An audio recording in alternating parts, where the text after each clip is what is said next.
Question number 11 में आपका क्या कह रहा है, यहाँ देखेंगे। कह रहा है यदि एफ ऑफ एक्स बराबर 4x minus 2x³ minus x plus 2 को जी ऑफ एक्स बराबर x square minus 3x plus 2 से भाग दिया जाता है तो भागफल का घात होगा, है ना। तो आपको कह रहा है भागफल का घात होगा। क्या पूछ रहा है? भागफल का घात।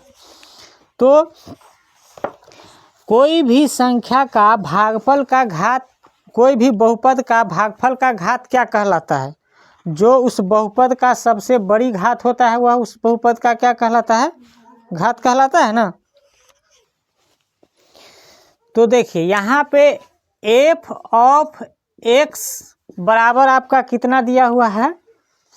सबसे पहले यहाँ पे हम लोग देखेंगे कि एफ ऑफ एक्स बराबर दिया हुआ है आपका एक्स के घात कितना है 4, है ना।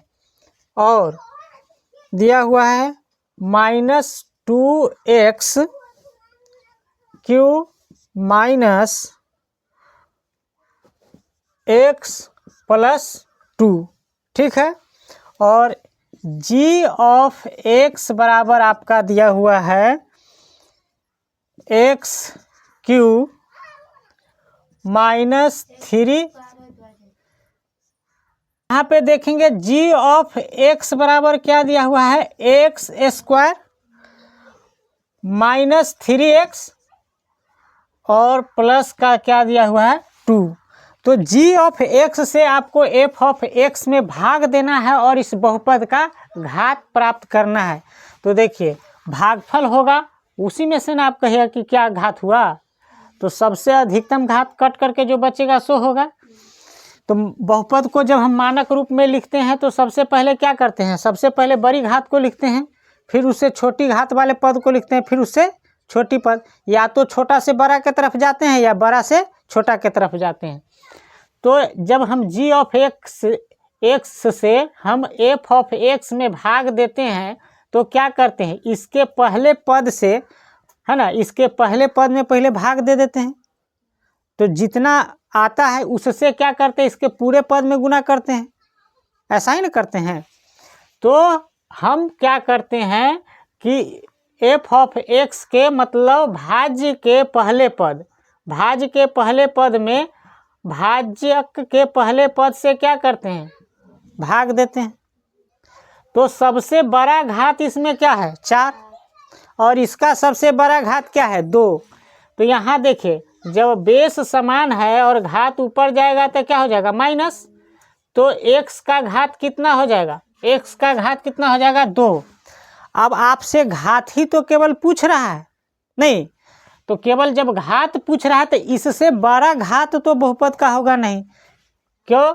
क्योंकि आपका यह घात कितना है 2। तो इस क्वेश्चन का आंसर क्या हो जाएगा 2। तो किस ऑप्शन में 2 दिया हुआ है, ऑप्शन नंबर बी में आपका 2 दिया हुआ है। तो ये सही हो जाएगा। लेकिन हमने कहा कि इससे बड़ी घात अब इसमें नहीं होगा। तो इसको कैसे चेक करेंगे, तो इस तरह से चेक करेंगे, यहाँ से निकल जाएगा। इतना ही करने के बाद आप आंसर टिक देंगे, पूरा करने की ज़रूरत नहीं है। लेकिन आप देखिए आपके दिमाग में कैलकुलेशन चलना चाहिए।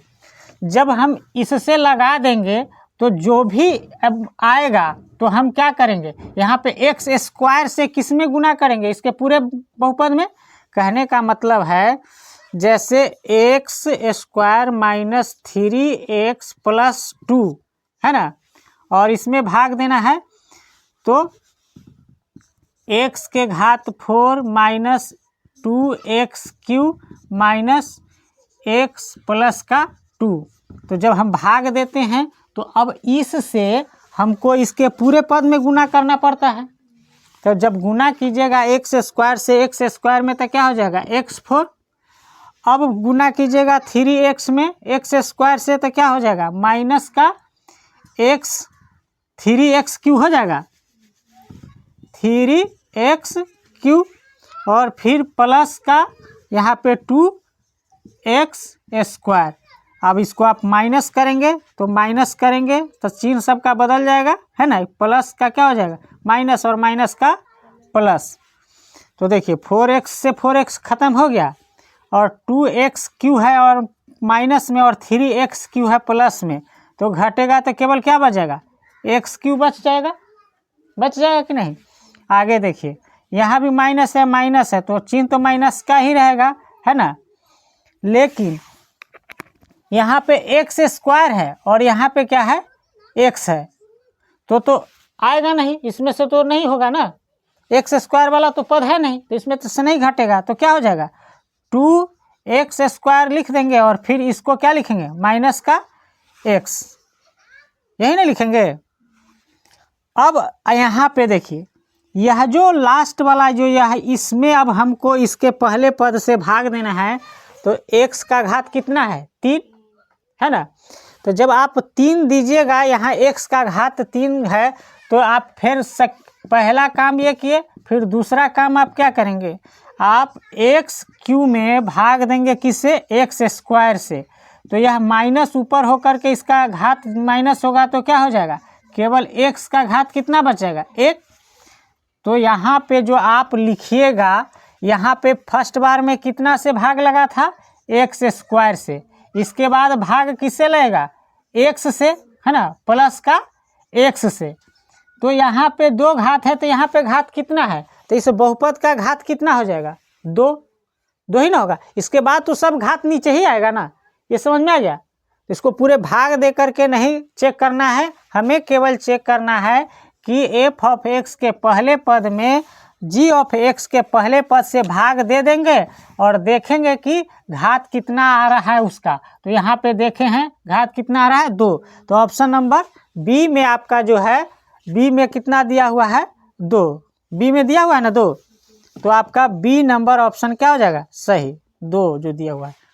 राइट आंसर है कि नहीं, है राइट आंसर।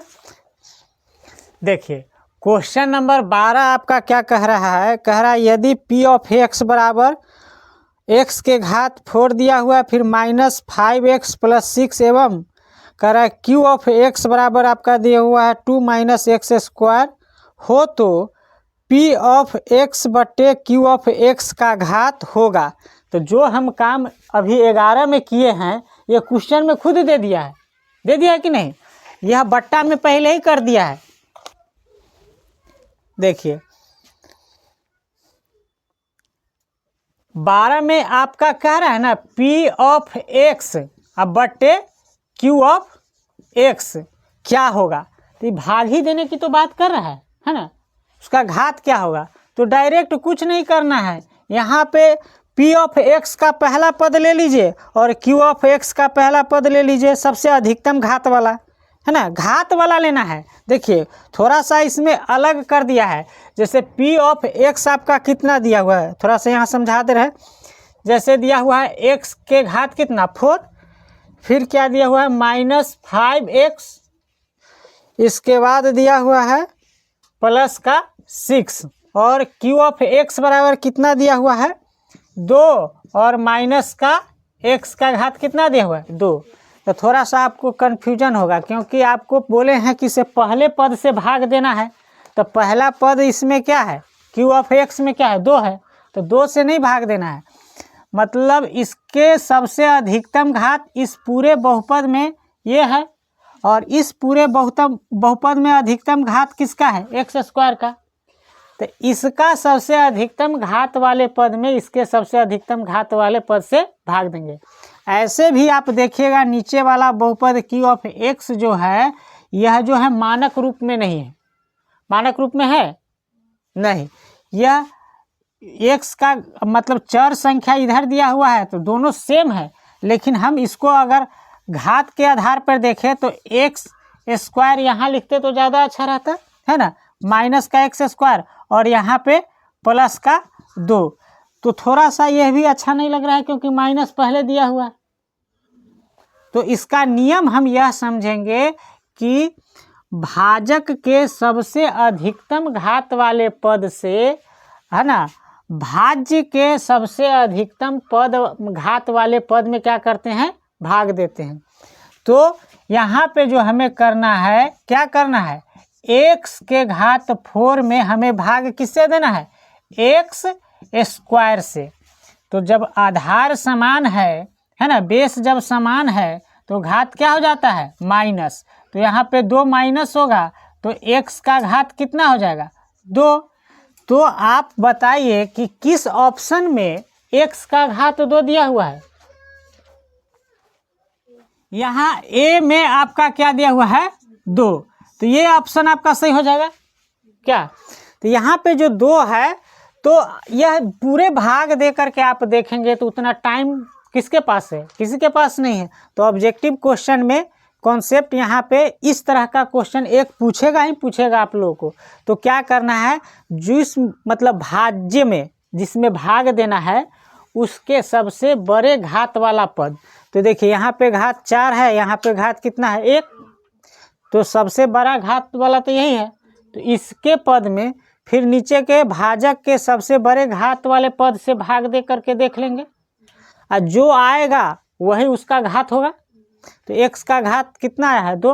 अब जो भी आएगा उससे नीचे आएगा, उससे अधिक नहीं आएगा। ये भाग दे करके हमने आपको दिखला दिया है, क्लियर। चलिए नोट कीजिए। चलो क्वेश्चन नंबर हम लोग 13 में देखेंगे। कह रहा है यदि 140 बराबर 2 के घात x गुने 5 के घात y गुने 7 के घात z हो तो x plus Y minus Z बराबर क्या होगा। ऑप्शन आपका अलग अलग दिया हुआ है। तो इसमें करना क्या है, कहने का मतलब है कि आपका क्वेश्चन दिया हुआ है कि 140, 12 में क्या है, 140 का जो है फैक्टर आपको तोड़ना है ना। तो जिसमें प्रश्न खुदे कह रहा है कि 2 का घात कुछ होगा, है ना, गुने 5 का घात कुछ होगा, y दिया हुआ है, गुने, है ना, z का 7 का घात होगा z। इसका मतलब है 140 को आप तोड़ेंगे, इसको जब आप तोड़ेंगे तो आपका जो है उसमें एक उसका गुणनखंड क्या होगा, 2 भी होगा, 5 आएगा, 1 क्या आएगा, 7। बिल्कुल 100% यह तीनों संख्या होगा। लेकिन कौन संख्या कितना बार आया है ये आपको तोड़ने से ही पता चलेगा। तो देखिए 140 को तोड़ेंगे तो 2 का कह रहा है ना घात 100 होगा, तो 2 से भी लगेगा, 2 7 14 0, फिर 2 से लगेगा, 2 3 6 2 5 10, फिर अब 2 से नहीं लगेगा। तो देखिए 5 दिया हुआ है ना, तो 3 से भी नहीं लगेगा, 4 से भी नहीं लगेगा, 5 से लगेगा। तो डायरेक्ट 5 से लगेगा, 5 7 35। अब 5 से यहाँ 7 आ गया तो 5 से नहीं लगेगा, तो डायरेक्ट किससे लगेगा, यहाँ देखिए 7 से लगेगा। तो 7 से लगेगा 1 मर्तबे में। तो जो संख्या प्राप्त हुआ आपका 2 गुने 5 गुने 7 प्राप्त हुआ ना। तो देखिए कह रहा है 2 का घात कितना होगा, यहाँ पे देखिए 2 का घात कितना है, 2 बार 2 आया है, गुने 5 का घात कितना होगा, 1, गुने 7 का घात कितना होगा, 1। तो सेम चीज़ तो आपसे प्रश्न में पूछ ही रहा है। प्रश्न में क्या पूछ रहा है, आपसे प्रश्न में पूछ रहा है x plus Y minus Z, यह पूछ रहा है।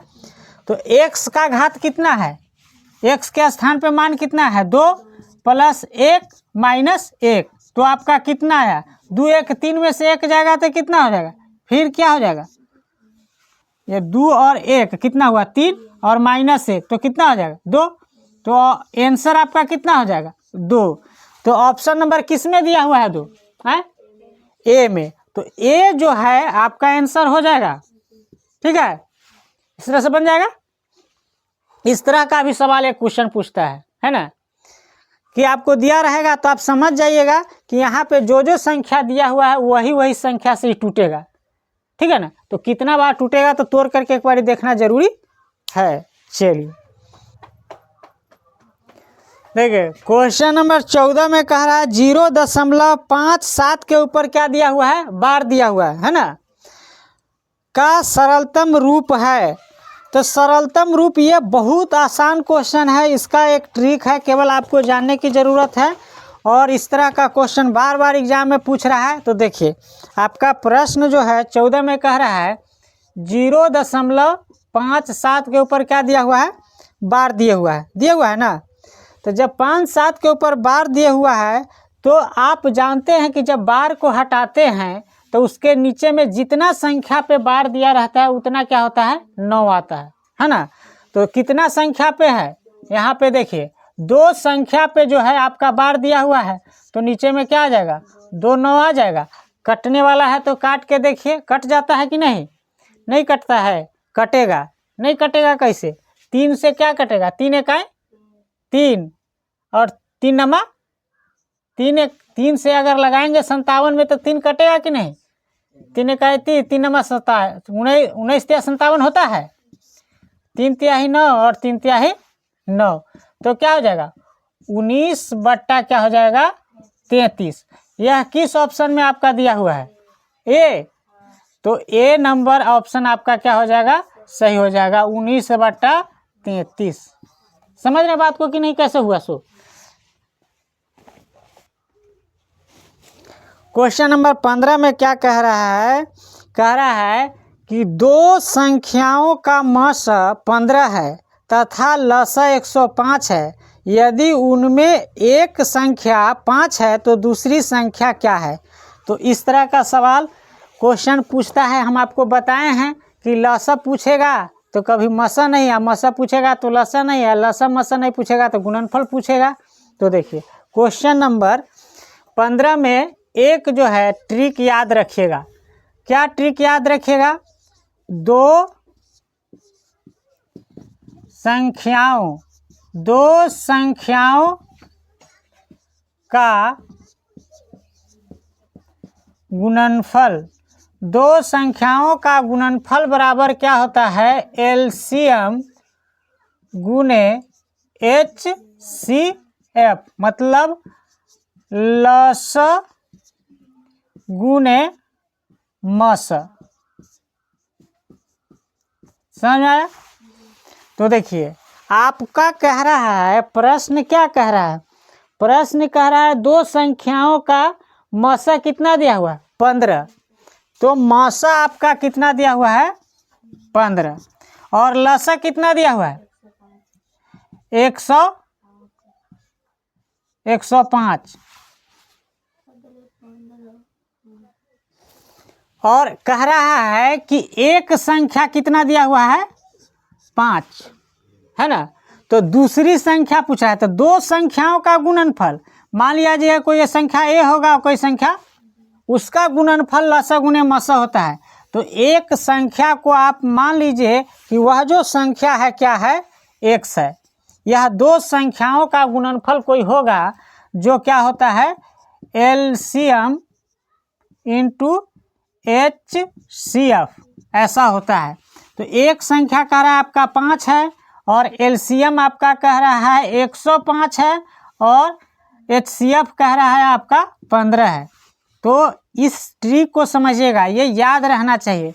तो जब 2 संख्या दिया हुआ है, 2 एलसीएम और HCF दिया हुआ है और एक संख्या दिया हुआ है, तो x का जब आप मान निकालेंगे तो क्या हो जाएगा, 105 गुने 15, और यह जो गुना में है वो भाग में चला जाएगा। तो x का मान निकल जाएगा दूसरी संख्या। तो 5 से 5 तिया 15, 115 में आप 3 से गुना करेंगे तो कितना हो जाएगा, 5 तिया 15 के 5 हासिल 1, 10 तिया 30, 31, 315 आपका किस ऑप्शन में दिया हुआ है, तो आपका सी नंबर ऑप्शन में आपका दिया हुआ है 315। ठीक है, ये आपका राइट आंसर हो गया। अब सुनिएगा यहाँ पे, अभी इस क्वेश्चन में आपको लसा दिया हुआ था, मसा दिया हुआ था और एक संख्या दिया था, दूसरी संख्या पूछ लिया। ठीक है, दूसरी संख्या दिया रहेगा तो पहली संख्या को x मान लेंगे। समझ में आ रहा है। अगर मान लिया कि संख्याओं का गुणनफल दिया रहेगा, है ना, तो और एगो एलसीएम दिया रहेगा तो HCF पूछेगा, तो जो नहीं यहाँ पे जो नहीं दिया रहेगा उसको x मान लेंगे और एलसीएम को उसके बट्टा में ला देंगे। अगर HCF दिया रहेगा और एलसीएम पूछेगा तो इसी को x मान लेंगे और जो उधर दिया रहेगा उसको इधर बट्टा में ले आएंगे। तो 4 तरह का क्वेश्चन इससे बनेगा और कोई ना कोई एक क्वेश्चन आपसे पूछेगा। एक कैसा पूछेगा, पहली संख्या दिया है तो दूसरी संख्या पूछ लिया, दूसरी संख्या दिया रहेगा तो पहली संख्या पूछ लेगा, HCF दिया रहेगा तो LCM पूछ लेगा और LCM दिया रहेगा तो HCF पूछ लेगा। 4 तरीके से क्वेश्चन, कोई भी एक न एक क्वेश्चन आपसे पूछेगा, कोई भी पूछेगा तो बन जाएगा। ठीक है, अगर ये केवल आपको याद रहेगा तो नोट कीजिए। देखिए क्वेश्चन नंबर 16 क्या कह रहा है। 16 कह रहा है 0. आपका दिया हुआ 375 के P/Q के रूप में Q का रूप है, तो Q का रूप क्या है ना, ये आपसे पूछ रहा है। बहुत ही यहाँ पे सवाल जो है ज़बरदस्त दिया हुआ है, इसमें हम लोग थोड़ा सा सीखेंगे पूरे कॉन्सेप्ट को। ठीक है, यहाँ पे हम एक अलग कॉन्सेप्ट सीख रहे हैं, है ना। इस क्वेश्चन के माध्यम से कई क्वेश्चन आपका हल हो जाएगा। याद कीजिएगा, एक होता है अशांत दशमलव प्रसार, दूसरा होता है शांत दशमलव प्रसार। ठीक है, तो यह जो चीज़ है आपसे यह भी क्वेश्चन पूछेगा। शांत दशमलव, कौन संख्या शांत दशमलव प्रसार है, कौन संख्या, कौन सा परिमेय जो है अशांत दशमलव प्रसार है, यह पता करने के लिए ही पूछता है। तो इसी ट्रिक से यह भी बनेगा, है ना। तो इससे कई क्वेश्चन हल होगा। तो देखिए, जब कोई परिमेय संख्या मतलब P/Q के रूप में कोई संख्या दिया रहेगा, है ना, कोई अगर आपका परिमेय संख्या दिया रहेगा और उस परिमेय संख्या के बारे में आपसे पूछ लेगा कि बताइए कि यह परिमेय संख्या शांत दशमलव प्रसार है कि अशांत दशमलव प्रसार, तो उसका क्या करते हैं, हर का हम क्या करते हैं, हर का अभाज्य, हर का अभाज्य गुणनखंड करते हैं। क्या करते हैं, हर का अभाज्य गुणनखंड। और हर के अभाज्य गुणनखंड में 2 के घात n गुने 5 के घात n ऐसा कुछ भी हो, है ना, तो वह संख्या आपका शांत दशमलव प्रसार होता है। अगर 2 के घात n और 5 के घात n के अलावा कोई भी संख्या होगा तो वह अशांत दशमलव प्रसार हो जाएगा। समझ में आया, नहीं समझ में आया तो देखिए, हम एक संख्या लेते हैं 3/17, तो हमें क्या करना है, हर का अभाज्य गुणनखंड करना है। तो 17 को आप तोड़िएगा तो ये तो 1 और क्या आया, फिर 17 ही आएगा, कुछ तो टूटा नहीं। तो यहाँ पे देखिए 1 गुने क्या होगा 17, इसका घात 1 है और इसका घात 1 है। तो हमने कहा कि शांत दशमलव प्रसार होने के लिए यहाँ पे क्या आना चाहिए, या तो 2 आएगा और या यहाँ पे कितना आएगा, 5 आएगा। घात कितना भी हो सकता है, मतलब 4 बार भी 2 गुने 2 होगा तो ये कोई दिक्कत नहीं है, या 5 भी 5 बार होगा, 5 गुने 5 गुने 5 कुछ भी होगा तब भी कोई दिक्कत नहीं है। रिपीटेशन या तो 2 का हो या 5 का हो। तो 2 का घात n कितना भी घात चल सकता है, या अकेले 2 का घात n रहेगा तब भी वह कैसा संख्या होगा, शांत दशमलव प्रसार। या अकेले 5 का घात n होगा तब भी वह संख्या कैसा होगा, शांत दशमलव प्रसार। या दोनों साथ में आना चाहे तब भी वह संख्या क्या होगा, शांत दशमलव प्रसार। या ये दोनों हो और कोई तीसरी संख्या अगर इसमें घुस जाए, मान लें कि 3 के घात 4 यहाँ आ गया, तो ये संख्या क्या हो जाएगा, अशांत दशमलव प्रसार। 2 और 5 के अलावा कुछ भी नहीं होना चाहिए। क्लियर। तो शांत और अशांत इस कॉन्सेप्ट से सीख गए। अब चलिए, अब आते हैं प्रश्न में। प्रश्न आपका दिया हुआ है कितना, प्रश्न दिया हुआ है कि आपका प्रश्न कह रहा है, यहाँ देखिए कह रहा है 0.375 दिया हुआ है ना, और कह रहा है P बटा Q के रूप में Q का रूप क्या होगा। तो सबसे पहले P बटा Q के रूप में, तो P बटा Q के रूप में करने के लिए दशमलव हटाएंगे, है ना, और दशमलव हटाएंगे तो दशमलव के बदले में 1 और जितना संख्या रहेगा उतना शून्य देते हैं, और यहीं पे अगर बार रहता तो जितना संख्या दिया रहता है उसके बट्टे में कितना उतना 9 आता है। तो ये समझ में आ रहा है ना। तो ये होता है आपका, ठीक है। अब हमें क्या करना है, कह रहा है Q का मान आपसे पूछ रहा है, Q का रूप पूछ रहा है। तो Q का रूप क्या पूछ रहा है, 2 के घात n गुने 5 का घात n के रूप में ही ना पूछ रहा है। 2 का घात कभी दिया हुआ है 3, फिर 5 का घात 0, इस तरह से आपका दिया हुआ है। तो यहाँ पे हर का अभाज्य गुणनखंड ही ना करना है हमें, यही ना करना है। तो जब देखिए, तो इसका एक ट्रिक है, इसको तोड़ करके हम नहीं देखेंगे। क्या नहीं देखेंगे, तोड़ करके नहीं देखेंगे, डायरेक्ट हम आपको बताते हैं। अगर बट्टा में 10 होता है ना, तो यह 10 होने के लिए 2 गुने क्या होता 5, तो 2 के घात 1 और 5 के घात कितना होता है 1। समझ में आ गया। अगर बट्टा में 100 होता, इस तरह की संख्या के लिए एक ट्रिक है, तो क्या होता 2 के घात 2 और 5 के घात 2। समझ में आ रहा है। बट्टा में 2 गो शून्य था ना, अब बट्टा में मान लिया जाए कि 3 गो शून्य है।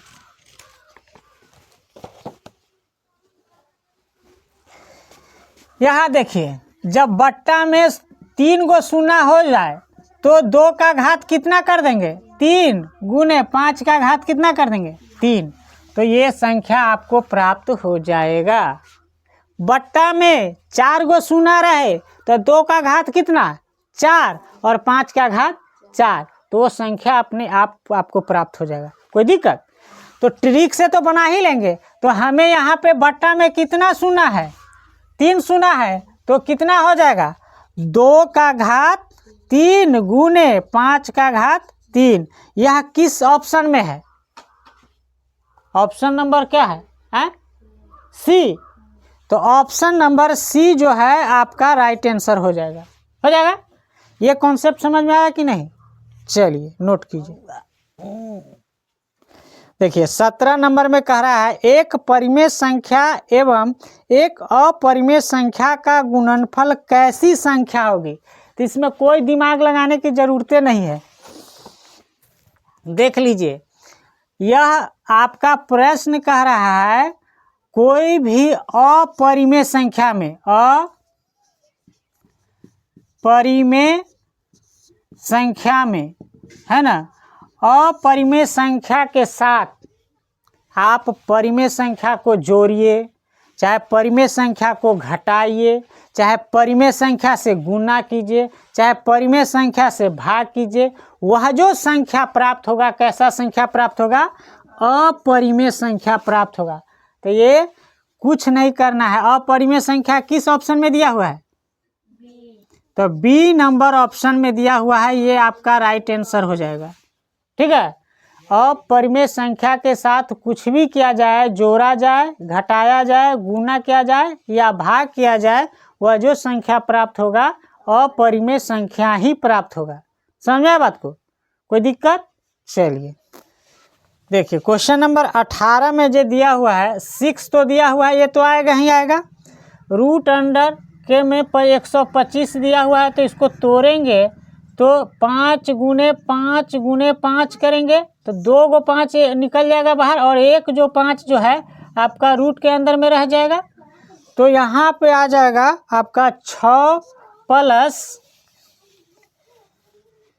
5 रूट अंडर 5, ये आ जाएगा। दूसरा संख्या देखिए -3 प्लस फिर रूट अंडर 5 दिया हुआ है, तो यह -3 आ जाएगा, क्योंकि बाहर में माइनस है, प्लस माइनस गुना होगा तो माइनस, है ना, और फिर प्लस है तो माइनस का रूट अंडर 5 आ जाएगा। फिर देखिए प्लस दिया हुआ है तो प्लस आएगा 1, और माइनस है तो माइनस रहेगा ही, प्लस माइनस गुना होगा तो रूट अंडर 5 आ जाएगा। अब देखिए यहाँ देखिए इसको हल करेंगे तो देखिए माइनस का रूट अंडर 4 यहाँ जो है 4 रूट अंडर 5 है, और एगो माइनस वाला 4 यहाँ जो है रूट अंडर 5 है, तो यह और यह क्या जुट जाएगा, जुट जाएगा। तो 4 गो था, ये गो जुट जाएगा तो कितना हो गया 5 गो। तो इस 5 गो ये हुआ और एक प्लस में 5 गो है, माइनस का जो है 5√5 है, यहाँ प्लस का 5√5 है, तो ये कैंसिल हो गया। अब देखिए यह 6 प्लस में है और 1 प्लस में है ना। तो 6 एक कितना हो जाएगा 7 और माइनस का 3, तो कितना हो जाएगा 4। तो यहाँ पे प्लस का 4 है ना। तो ऑप्शन में आपका क्या दिया हुआ है, परिमेय संख्या। तो कोई भी संख्या जो है बटा में कुछ नहीं रहता है तो क्या रहता है, 1 रहता है ना। तो इसको तो P/Q के रूप में व्यक्त कर ही दिए है ना। और जहाँ पे Q बराबर क्या नहीं होना चाहिए, 0 नहीं होना चाहिए, तो नहीं है ना। तो ऑप्शन ए में जो आपका दिया हुआ है परिमेय संख्या है ना, तो आंसर हो जाएगा सही। यहाँ देखेंगे क्वेश्चन नंबर 19 कह रहा है यदि Q एक घनात्मक पूर्णांक है तो निम्नलिखित में से कौन सा घनात्मक सम पूर्णांक होगा, है ना। तो ये बहुत ही आसान है, सम पूर्णांक की बात कर रहा है। तो थोड़ा सा एक हम कॉन्सेप्ट यहाँ पे समझ ले रहे हैं। जैसे देखिए कोई संख्या सम संख्या दिया हुआ है, ठीक है, और यहाँ पे आप कुछ भी गुणा कीजिएगा, तो यहाँ पे जो सम संख्या से किसी भी संख्या में आप गुणा कीजिएगा तो यहाँ पे एक सम संख्या ही आएगा। कैसा संख्या आएगा, सम संख्या आएगा। सम संख्या में किसी भी संख्या से गुणा करने पर क्या आएगा, सम संख्या। जैसे मान लिया जाए यहाँ पे 2 है और गुणा कीजिए, 1 से गुणा करेंगे तो 2 इकाई कितना हो गया 2। यह कैसा संख्या है, सम संख्या। 2 में आप यहाँ पे गुणा कीजिए 2 से सम संख्या से, तो कितना होगा 4, यह भी एक सम संख्या है।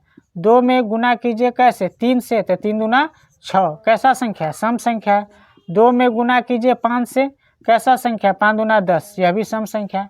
कहने का मतलब है कि सम संख्या में किसी भी संख्या से गुणा करने पर क्या आता है, सम संख्या। एक और चीज़ समझिए, सम संख्या में अगर सम संख्या में कोई भी संख्या जोड़िएगा तो जो संख्या प्राप्त होगा कैसा संख्या प्राप्त होगा, सम संख्या। नहीं, सम संख्या में अगर है ना सम संख्या जोड़ा जाए, सम संख्या में अगर सम संख्या जोड़ेंगे तो क्या संख्या प्राप्त होगा, सम संख्या ही प्राप्त होगा, सम संख्या। यहाँ देखिए जैसे मान लिया जाए 2 जोड़ 4, 4 एक सम संख्या, क्या प्राप्त हुआ 6। 2 जोड़ 8 कितना प्राप्त हुआ 10, सम संख्या है। तो सम संख्या में कोई भी संख्या से गुणा कीजिएगा तो वह संख्या क्या प्राप्त होगा, सम संख्या। लेकिन सम संख्या में अगर सम संख्या जोड़ेंगे तो क्या प्राप्त होगा, सम संख्या। ऑप्शन नंबर देखिए आपका ए दिया हुआ है, ए नंबर ऑप्शन में आपका दिया हुआ है कितना 2Q + 1 है ना। तो देखिए यहाँ पे 2 है और यहाँ पे Q है, कुछ नहीं है तो क्या है, गुना है। तो यहाँ पे जो संख्या प्राप्त होगा कैसा संख्या होगा, सम संख्या। लेकिन सम संख्या में यह जो जोड़ा जा रहा है विषम संख्या, तो जब सम संख्या में विषम संख्या जोड़ेंगे तो वह संख्या कैसा प्राप्त होगा, विषम संख्या। ठीक है, तो यह जो ए नंबर ऑप्शन है आपका कैसा है, विषम घनात्मक पूर्णांक हो जाएगा, है ना। और आपसे पूछ क्या रहा है, कौन सा घनात्मक सम पूर्णांक है, तो सम वाला आपसे पूछ रहा है। तो देखिए बी नंबर ऑप्शन में आपका दिया हुआ है 2Q, केवल 2Q दिया हुआ है। 2 कैसा संख्या है, सम संख्या है। तो सम संख्या में कोई भी संख्या से गुणा करेंगे तो संख्या कैसा प्राप्त होगा, सम संख्या ही प्राप्त होगा। तो ये आपका जो है ऑप्शन नंबर बी ही राइट आंसर हो जाएगा। एक सी ऑप्शन में देख लेते हैं क्या दिया हुआ है। सी में कह रहा है 2Q प्लस का दिया हुआ है 3। तो यहाँ देखिए 2 सम संख्या है और सम संख्या में कोई भी संख्या से गुणा करेंगे तो सम संख्या तो प्राप्त हो ही जाएगा, है ना। और यह जो संख्या कैसा है, विषम संख्या। तो सम संख्या में विषम संख्या जब जोड़ेंगे तो विषम संख्या ही प्राप्त होगा, है ना। तो ये तो होगा नहीं। डी नंबर ऑप्शन में देखिए यहाँ भी 2Q प्लस कितना दिया हुआ है 5। तो सम संख्या में गुना किसी भी संख्या से कर रहा है तो सम संख्या, और 5 कैसा संख्या है, विषम संख्या, तो संख्या वो क्या हो जाएगा, विषम संख्या, तो यह भी नहीं होगा। तो ऑप्शन नंबर बी आपका राइट आंसर है। क्लियर, नोट कीजिए।